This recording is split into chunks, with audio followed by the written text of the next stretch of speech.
ஆண்டவரும் உலக இரட்சகருமாகிய இயேசு கிறிஸ்துவின் நாமத்தினாலே ரெஹோபோத் எழுப்புதல் நற்செய்தி நேரத்திற்குள்ளாக கடந்து வந்திருக்கிற உங்கள் ஒவ்வொருவருக்கும் நான் ஸ்தோத்திரங்களை நான் தெரிவித்துக் கொள்கிறேன். நன்றாய் இருக்கிறீர்களா? தேவன் உங்களோடு கூட இருக்கிறார். ஆம், எனக்கு அன்பான தேவ ஜனமே, என் தேவன் உங்களை அவர் பார்த்து கொண்டிருக்கிறார். ஆம், அது மாத்திரம் இல்லாதபடி என் தேவன் உங்களுடைய ஜெபத்தை, உங்களுடைய வேண்டுதல்களை, உங்களுடைய மன்றாட்டை அவர் உற்று கவனித்து கேட்டுக்கொண்டிருக்கிறவராய் இருக்கிறார். அவர் உங்களுக்கு என்ன வேண்டுமோ அதை செய்ய வல்லமை உள்ள தேவனாய் இருக்கிறார். அது மாத்திரம் இல்லாதபடி அவர் உங்கள் அருகிலே அவர் இருந்து கொண்டிருக்கிறார். எனக்கு அன்பான தெய்வ ஜனமே, ஒரு பெரிய துக்கத்தோடு இருக்கிறீர்களா அல்லது சஞ்சலத்தோடு இருக்கிறீர்களா? ஒரு நேரம் நான் சந்தோஷமாய் இருந்தேன், ஆனால் இப்பொழுது அந்த சந்தோஷம் எனக்கு நிலையற்றதாய் இருக்கிறது என்று சொல்லி அப்படிப்பட்ட ஒரு சூழ்நிலையோடு இருக்கிறீர்கள் அல்லவா? ஆனால் அந்த சூழ்நிலையை என் தேவன் மாற்றியமைக்க வல்லமை உள்ளவராய் இருக்கிறார். ஆகையினாலே தான் இன்றைக்கு ஒரு நல் வார்த்தையை உங்களுக்கென்று சொல்லி அவர் கொடுக்க உங்கள் மத்தியிலே அவர் எழுந்தருளியிருக்கிறார்.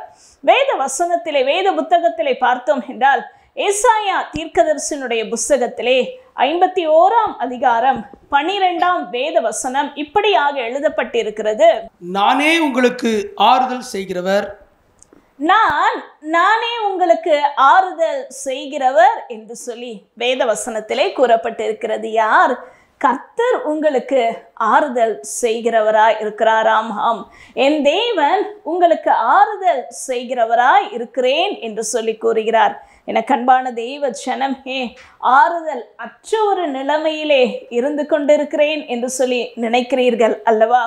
துன்பமான ஒரு சூழ்நிலையிலே அல்லது ஆறுதலை கொடுக்கக்கூடிய மனிதர்கள் என்னோடு கூட இருக்கவில்லை, ஆறுதலை அளிக்கக்கூடிய உறவுகள் அற்ற ஒரு சூழ்நிலையிலே நான் வாழ்ந்து கொண்டிருக்கிறேன், அல்லது ஆறுதலான ஒரு வார்த்தையாவது என்னோடு கூட பேச மாட்டார்களா என்று சொல்லி என்னை எப்பொழுதுமே நோகடிக்கக்கூடிய வார்த்தைகளாக, சங்கடப்படுத்தக்கூடிய வார்த்தைகளாக, எனக்கு துன்பத்தை, கஷ்டத்தை கொடுக்கக்கூடிய வார்த்தைகளாக தான் பேசுகிறார்களே, ஆறுதலாய் ஒரு வார்த்தை எனக்கு சொல்ல மாட்டார்களா, என்னோடு கூட பேச மாட்டார்களா என்று சொல்லி அப்படிப்பட்ட ஒரு நிலைமையில் இருக்கிறீர்கள் அல்லவா? ஆகையினாலே தான் எனக்கு அன்பான தேவ ஜனமே, உங்களை பார்த்து இன்றைய நாளிலே என் தேவன் கூறுகிறார், நானே ஆறுதல் செய்கிறவர் என்று சொல்லி கூறுகிறார். ஆம், ஆறுதலை கொடுக்கிறவராய் அவர் இருக்கிறாராம். ஆம், ஆறுதலை அவர் உங்களுக்கு அளிக்கிற தேவனாய் இருக்கிறாராம். எனக்கு அன்பான தேவ ஜனமே, இன்றைக்கு அந்த ஆறுதலான வார்த்தையின் மூலமாக நீங்கள் தேற்றப்படுவீர்களா? மனது சஞ்சலத்தோடு இருக்கிறீர்கள் அல்லவா? மனது முழுவதும், என் இருதயம் முழுவதும் நல் வார்த்தைகள் அற்ற ஒரு நிலைமையிலே சங்கடங்களும் தீமையான வார்த்தைகளினால் நிறைந்து காணப்படுகிறது என்று சொல்லி அப்படிப்பட்ட ஒரு சூழ்நிலையிலே இருக்கிறீர்கள் அல்லவா? இன்றைக்கு என் தேவன் ஆறுதல் செய்கிறவராய் இருக்கிறார். ஆம், ஆறுதலற்ற நிலைமையை மாற்ற ஒருவரால் மாத்திரமே கூடும், என் தேவனால் மாத்திரமே கூடும். எனக்கு அன்பான தேவ ஜனமே, அப்படிப்பட்ட ஒரு சூழ்நிலையிலே தான் ஒரு மனிதன் இருந்தான். ஆம், அப்படிப்பட்ட ஒரு சம்பவமும், ஆறுதலற்ற நிலைமை ஒரு சம்பவமும் வேதத்திலே கொடுக்கப்பட்டிருக்கிறது.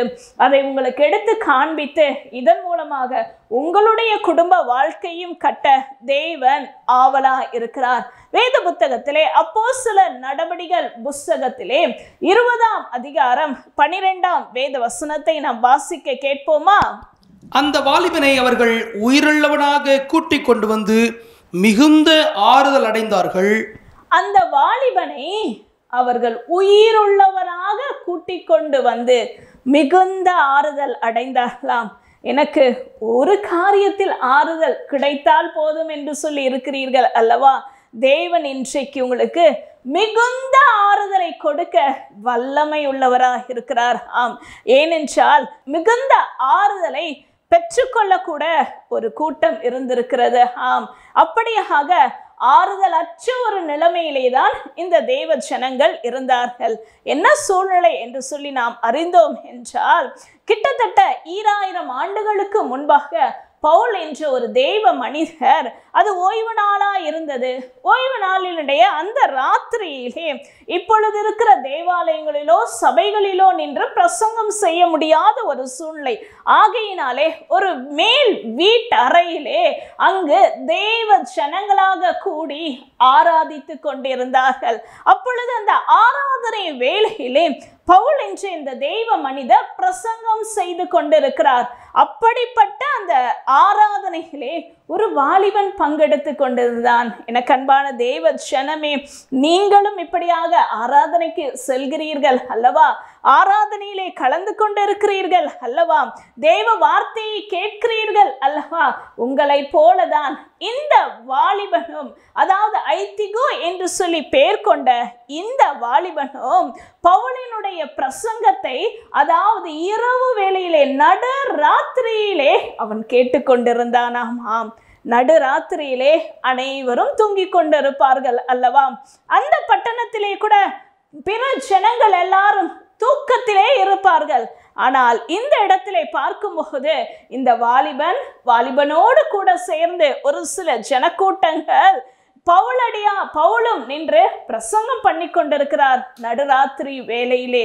நீங்களும் நினைக்கலாம், இப்படியாக நானும் தேவ வார்த்தையை அநேக நாட்களாக கேட்டுக்கொண்டிருக்கிறேனே, அநேக நாட்களாக நான் தேவ வார்த்தையை வாசித்து கொண்டுதானே இருக்கிறேன் என்று சொல்லி இருக்கிறீர்கள் அல்லவா? உங்களை போலவேதான் அன்றைக்கும் தேவ ஜனங்களும் அதன் மத்தியிலே இந்த வாலிபனும் அவன் கேட்டுக்கொண்டிருந்தானாம். நடு இரவு வேலையாய் இருந்ததின் நிமித்தமாக இந்த வாலிபனோ உட்கார்ந்திருந்த இடம் ஜன்னலுடைய ஓரத்திலே, ஜன்னல் பகுதியிலே உட்கார்ந்து கொண்டு தேவ வார்த்தையை கேட்டுக்கொண்டிருந்தான். அப்படியாக இருக்கும்போது அவனுக்கு திடீரென்று சொல்லி அயர்ந்த நித்திரை தூக்கம் வர ஆரம்பித்தது. அந்த தூக்கத்தின் வேலைகள் நிமித்தமாக திடீரென்று சாய்ந்து அவன் அந்த மேல் வீட்டறையிலே, கிட்டத்தட்ட இந்த மேல் வீடு 3ஆம் மாடியிலே இருந்தது. அந்த 3ஆம் மாடியிலிருந்து அவன் அப்படியே சாய்ந்து கீழே விழுந்து விட்டான். கீழே விழுந்த இவன் பார்க்கும்போது அவனை ஓடி வந்து எல்லா ஜனங்களும் வந்து பார்க்கிறார்கள். மரித்தவனாய் இருக்கிறான். ஆம், மரித்து போய் இருக்கிறான். எனக்கு அன்பான தேவ ஜனமே, நீங்கள் கூட நானும் என் குடும்பமும் வார்த்தையை கேட்டுக்கொண்டு இருக்கிறோம். தேவனுடைய சத்திய வேத வசனங்களை நாங்கள் ஆராதனையிலே கேட்கிறவர்களாக இருக்கிறோம். தினமும் நாங்கள் வேதத்தை வாசித்து கொண்டுதான் இருக்கிறேன், குடும்பமாய் வாசிக்கிறவர்களாக இருக்கிறேன். ஆனால் எனக்கு ஒரு ஆறுதல் இல்லையே, ஆறுதலற்ற ஒரு நிலைமையிலே தான் என்னுடைய குடும்பம் இருக்கிறது, நான் செய்கிற வேலையும் இருக்கிறது, அல்லது ஊழியத்திலும் கூட இப்படிப்பட்ட ஒரு சூழ்நிலையில் தான் நான் கடந்து சென்று கொண்டிருக்கிறேன் என்று சொல்லி இருக்கிற தேவ ஜனமாகிய நீங்களும், அப்படிப்பட்ட அந்த வாலிபனும் இப்பொழுது ஒரு சில நிமிடத்திலே திடீரென்று மரித்து போய்விட்டான்.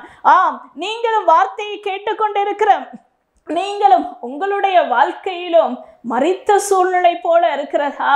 என்னுடைய சம்பாத்தியத்திலே எந்த விதத்திலும் உயர்வு இல்லையே, அல்லது எங்கள் குடும்பத்திலே இருக்கிற மனிதர்கள், அல்லது எனக்கு கூட என்னுடைய சரீரத்திலே இந்த பலவீனம் பார்க்கும்போது பல நாட்களாக, பல மாதங்களாக வேத வார்த்தையை நான் தியானித்து கேட்டுக்கொண்டிருந்தோம்.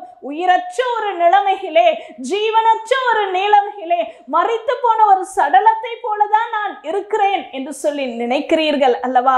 அப்படிப்பட்ட நிலைமையில் இருக்கிறீர்கள் அல்லவா? எனக்கு அன்பான தேவ ஜனமே, இன்றைக்கு இந்த தேவ வார்த்தையை கேட்கிற உங்களுக்கு ஆறுதலை கொடுக்க வல்லமையுள்ள தேவனாய் இருக்கிறார். சரி, இந்த வாலிபன் இப்பொழுது மரித்து போய்விட்டார். ஆனாலும் அந்த இடத்திற்கும் ஒரு ஆறுதல் கிடைத்தது. எப்படி கிடைத்தது என்று சொல்லி பார்க்கும்போது, மரித்து போயிருக்கிற இந்த வாலிபனை தேடி பவுல் பிரசங்கம் செய்து கொண்டிருந்தார் அல்லவா? பிரசங்கித்து கொண்டிருந்த அந்த பவுல் இப்பொழுது இறங்கி ஓடி வந்தாராம். எனக்கு அன்பான தேவ ஜனமே, இப்பொழுதும் நீங்களும் தேவ வார்த்தை விசுவாசிக்கிறீர்கள் அல்லவா? உங்களுக்கு கொடுத்திருக்கிற வாக்குத்தத்தத்தை நீங்கள் விசுவாசிக்கிறீர்கள் அல்லவா?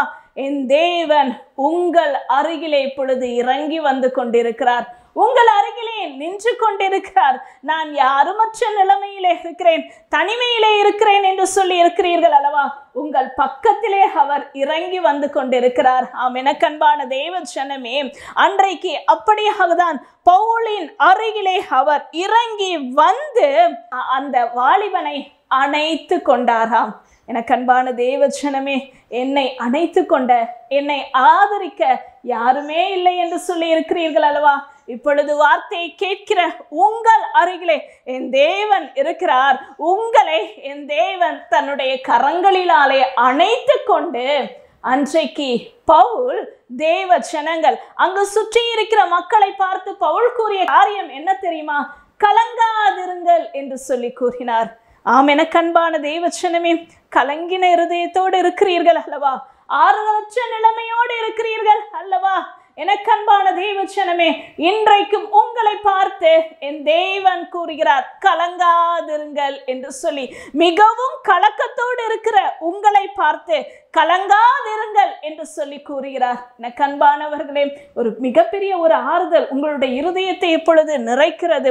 மிகப்பெரிய மெய்யான சமாதானத்தை நீங்கள் பெற்றுக்கொள்ளுகிறீர்கள். கலங்காதிருங்கள் என்று சொன்னது மாத்திரம் அல்லாதபடி அப்பொழுது உடனே இந்த பவுல் அவர் கூறுகிறார், இவனுக்குள்ளாக ஜீவன் இருக்கிறது, உயிர் இருக்கிறது. நீங்கள் நினைக்கலாம், என் குடும்ப வாழ்க்கை அவ்வளவுதான் முடிந்து போய்விட்டது, செத்து போய்விட்டது என்று சொல்லி, அல்லது என்னுடைய கணவர், என்னுடைய பிள்ளைகள் பாவத்தின் சேற்றிலே அவ்வளவுதான் மறித்து போய்விட்டார்கள் என்று சொல்லி அடிமையா இருக்கிறார்கள், அவ்வளவுதான் என்னுடைய வருமானம், இவ்வளவுதான், இனிமேல் ஒன்றுமே முடியாது என்ற ஒரு சூழ்நிலையிலே இருக்கிறீர்களா? மருத்துவ ரிப்போர்ட் அப்படியாக தான் சொல்லி இருக்கிறது அல்லவா? அதை தான் நீங்கள் உங்களுடைய கரங்களிலே வைத்திருக்கிறீர்கள் அல்லவா? ஆனால் எனக்கு அன்பான தேவ ஜனமே, இன்றைக்கு என் தேவன் உங்களை பார்த்து கூறுகிறார், உங்களுக்குள்ளாக ஜீவன் இருக்கிறது என்று சொல்லி. எனக்கு அன்பான தேவ ஜனமே, இதை விசுவாசிங்கள். அப்படியாக விசுவாசித்த பிறகு பார்க்கும்போது திடீரென்று சொல்லி அந்த வாலிபன் எழுந்தான், நடந்தான். அந்த இடம் முழுவதும் மிகுந்த ஆறுதல் அடைந்தது. இப்பொழுதும் உங்களுக்கும் என் தேவன் மிகுந்த ஆறுதலை கொடுக்கிறவராய் இருக்கிறார். கலங்காதிருங்கள். கலங்கின இருதயத்தோடு இருக்கிறீர்கள் அல்லவா? தேவ வார்த்தை உங்களை பார்த்து வந்திருக்கிறது. கலங்காதீர்கள். உங்களை அணைத்துக் கொள்ள ஒரு இயேசு இருக்கிறார். உங்களிடத்தில் இறங்கி வர என் இயேசு அவர் ஆவலாய் இருக்கிறார். உங்களுக்குள்ளாக நீங்கள் செய்கிற காரியத்திற்குள்ளாக ஜீவன், உயிர் வந்திருக்கிறது. ஆகையினாலே மிகுந்த ஆறுதல் உங்களை தேடி வந்திருக்கிறது. மிகுந்த ஆறுதல் உங்கள் இருதயத்தை இப்பொழுது முழுவதுமாக நிறைக்கிறதா இருக்கிறது. இதை விசுவாசிப்பீர்களா? இந்த வார்த்தையை பெற்றுக்கொள்ளுங்கள். தேவன் அவர் ஆறுதல் செய்கிற தேவனாய் இருக்கிறார். தலைகளை தாழ்த்தி ஜெபிப்போமா? உங்களுக்காக நான் ஜெபிக்கிறேன். என்னோடு கூட இணைந்து நீங்கள் ஜெபித்து பாருங்கள். விசுவாசத்தோடு தேவனை நோக்கி வேண்டிப்பார்கள். இன்றைக்கு உங்களுக்கு அற்புதம். இன்றைக்கு நீங்கள் தேவனால் அணைத்து கொள்ளப்படுகிறீர்கள். இன்றைக்கு தேவன் உங்களுடைய வாழ்க்கைக்குள்ளாக ஒரு புது ஜீவனை கொடுத்து மிகுந்த ஆறுதலை கொடுக்கிறார். தலை தாழ்த்தி ஜெபிப்போமா? மகா இரக்கமும் கிருபையும் உள்ள எங்கள் தகப்பனே, நீர் எங்களோடு கூட பேசின வார்த்தைகளுக்காக உமக்கு ஸ்தோத்திரம் அப்பா. இப்பொழுதும் நானே ஆறுதல் செய்கிறவர் என்று சொல்லி கூறியிருக்கிறீர் அல்லவா? உடைய தேவ பிள்ளைகள் கலங்கின இருதயத்தோடு இருக்கிறார்கள். ஆறுதலற்ற நிலைமையோடு இருந்த இவர்களுக்குள்ளாக ஜீவ வார்த்தையாகிய உம்முடைய வார்த்தையை நீர் விதைத்திருக்கிறீர். உமக்கு நன்றி தகப்பனே. இப்பொழுதே இவர்களுக்குள்ளாக ஜீவனை உயிர் பெற செய்தீரே, உமக்கு நன்றி. இந்த வார்த்தையை விசுவாசிக்கிறார்கள், இந்த வார்த்தையின் மீது நம்பிக்கை வைத்திருக்கிற இவர்களுக்குள்ளாக இப்பொழுதே மிகுந்த ஆறுதலை இயேசுவின் நாமத்தினாலே நீர் கொடுத்தீரே, மக்கு கொடா கொடி நன்றி. இவர்களுடைய வாழ்க்கை இன்றைய நாளிலே ஆண்டவரே அப்பா ஒரு பெரிய மாற்றத்தை ஆண்டவரே நீர் அருளி செய்த தயவிற்காக மக்கு ஸ்தோத்திரம். கலக்கங்கள் எல்லாவற்றையும் எடுத்து போட்டு மெய்யான சமாதானத்தையும் மிகுந்த ஆறுதலையும் அளிக்கிறவராகிய தேவன் இவர்களுடைய இல்லங்களிலே, உள்ளங்களிலே ஆறுதலை தந்தீரே, மக்கு ஸ்தோத்திரம். அப்பிரயோஜனமான நான் உடைய கடமையை மாத்திரம் செய்தேன். எல்லா துதி கன மகிமை ஒருவருக்கே நான் செலுத்துகிறேன். மீட்பர் இயேசு கிறிஸ்துவின் நாமத்தில் ஜெபிக்கிறேன் நல்ல பிதாவே, ஆமேன் ஆமேன். என் தேவன் உங்களுக்கு ஆறுதல் செய்கிற தேவனாய் இருக்கிறார். God bless you. கிறிஸ்துவுக்குள் பிரியமானவர்களே, ஆண்டவராக இயேசு கிறிஸ்து நாமத்திலே நான் வாழ்த்துகிறேன். நாளை கூட கேட்ட வார்த்தையின்படி அவர் உங்களுடைய வாழ்க்கையிலே ஆறுதல் செய்ய விரும்புகிறார். ஒருவேளை ஏதோ ஒரு துக்கத்தில், ஏதோ ஒரு போராட்டத்தின் மத்தியிலே, கண்ணீரின் பாதையிலே, பயத்தின் மத்தியிலே நீங்கள் இருந்து கொண்டிருக்கிறீர்களா?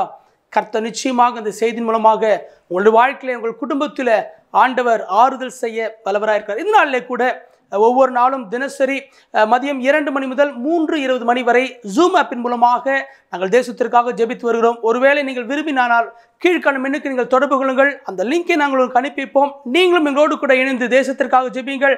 கர்த்தர் நிச்சயமாக உங்களை ஆசீர்வதிப்பார். உங்கள் வாழ்க்கையும் கர்த்தர் ஆறுதல் செய்ய வல்லவராக இருக்கிறார். God bless you.